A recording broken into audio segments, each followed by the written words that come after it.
During the Industrial Revolution in America, the young country gained new wealth and prestige via agriculture. Men who became multimillionaires, and in some cases billionaires, in oil, steel, railroad shipping industries, as well as banking, ushered in the period known as the Gilded Era. These men not only raked in enormous wealth within their circles, they also provided a lavish lifestyle for their growing families' needs and wants. Granted that it was not unusual during the industrial era for families, rich or poor, to have large families due to their agrarian past. After all, it was important to have enough heirs to raise and groom so that they may one day pick up the golden baton and expand the family's fortune. With all this new wealth in America, there was one thing missing: a royal title. Today, we will cover America's Dollar Princesses.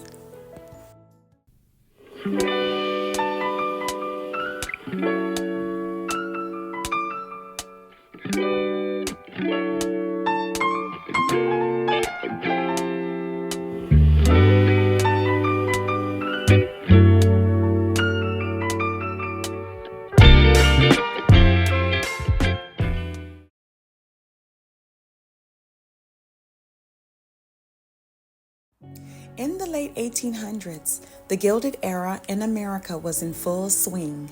The country encountered a financial boom due to the abundance of raw goods that paved the way for a promising modern industrial system.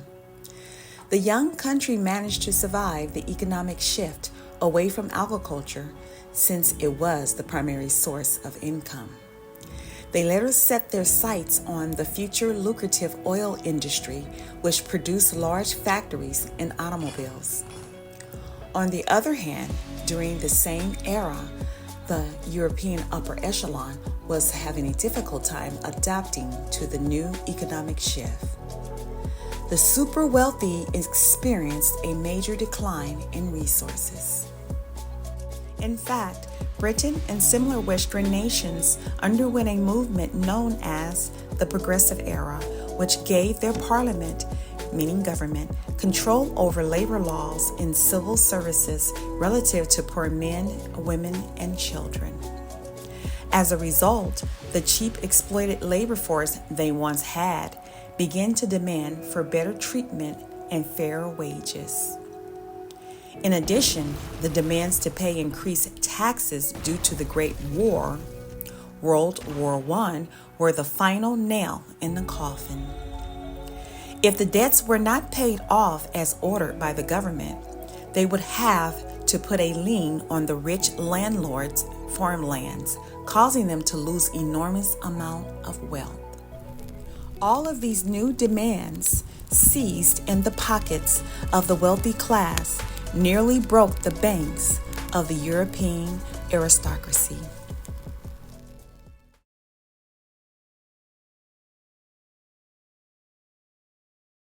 The Gilded Age produced a generation of wealthy Americans, aka fat cats.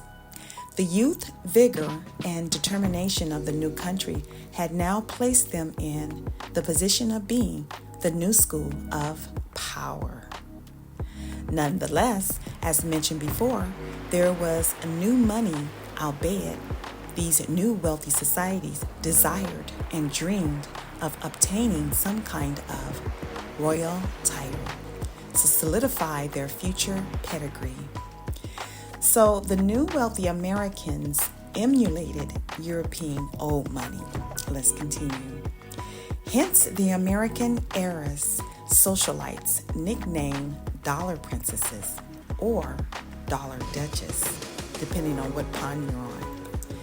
These are the daughters of the new wealthy American business tycoons like Jeanette Spencer Churchill, aka Lady Randolph Churchill, born in 1854, New York City, mother to British Prime Minister Sir Winston Churchill.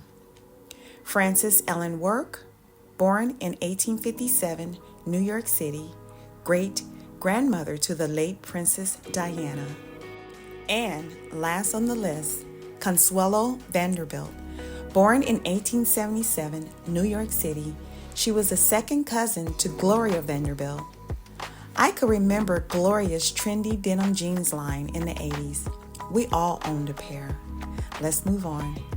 And Consuelo was also the third cousin to CNN news journalist Anderson Cooper.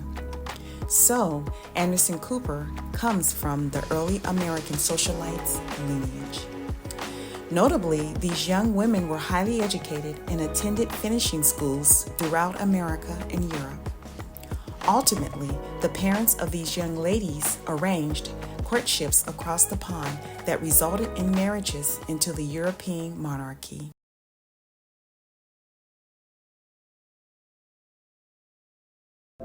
It was common for the parents of these early American socialites who presented their daughters annually through newspapers and catalog booklets to other super wealthy families.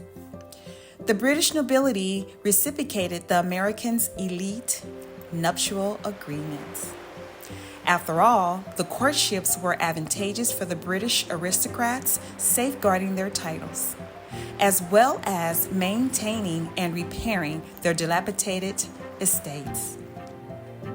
Given this fact, it was estimated that there were 454 marriages over 55 years between the time of the Gilded Era and the Progressive Era. These socialites' parents negotiated expensive dowries for their young, soon-to-be brides. Socialite Consuelo Vanderbilt's fiance collected a dowry worth, are you ready? $2.5 million, equivalent to today's whopping $91,600,000 to marry her. That's insane. In addition to discussing their daughters' dowries, they also made detailed plans for their regal, opulent wedding ceremonies.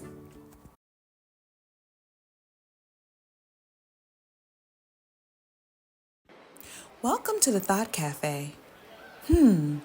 What should I order today? I'm craving cappuccino and those macaroons look good today. But in the meantime, let's discuss these dollar princesses. As I'm studying this topic, I chuckle at the thought of these young rich socialites marrying financially bankrupt men just for a royal title. Current women today who take seriously the practice of hypergamy would grab their invisible pearls. If they had enormous amount of new wealth and status and later marrying almost broke men. In the case of the dollar princesses, would this be considered hypogamy? I don't think these courting practices would hold up today. However, maybe there was a greater objective like maintaining future wealth and power in the Western world during that era. Another thought would be non-socialites who married into royalty. There is real-life so-called Cinderella stories. I recently covered a bio about Wallis Simpson, who did not come from rich means, but later married into royalty. The same would be true for Grace Kelly and today's Meghan Markle. Oh, fun fact. Grace Kelly and Meghan Markle just happen to be both Hollywood actresses. So cappuccino it is. Let's get back to our story.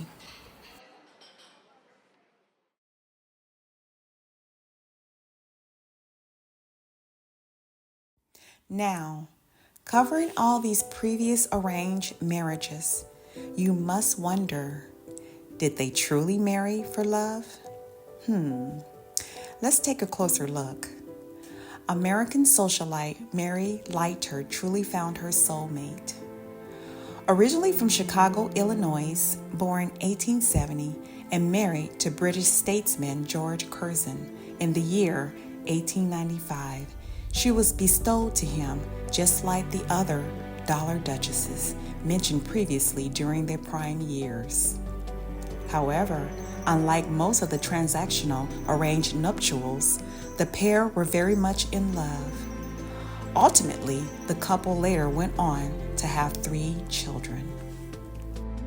Years later, famous author Julian Fellowes stated, his 2 characters, Cora and Earl of Grantham, in the iconic TV series Downton Abbey, were fashioned after Mary and George Curzon.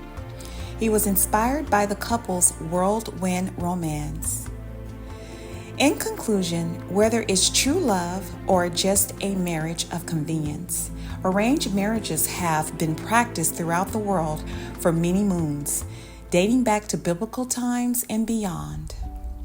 Today, there are parents and caregivers who still arrange young couples for marriage. Albeit, it may be for family business, maintaining legacy, love, title, and or a sparkling tiara and golden scepter.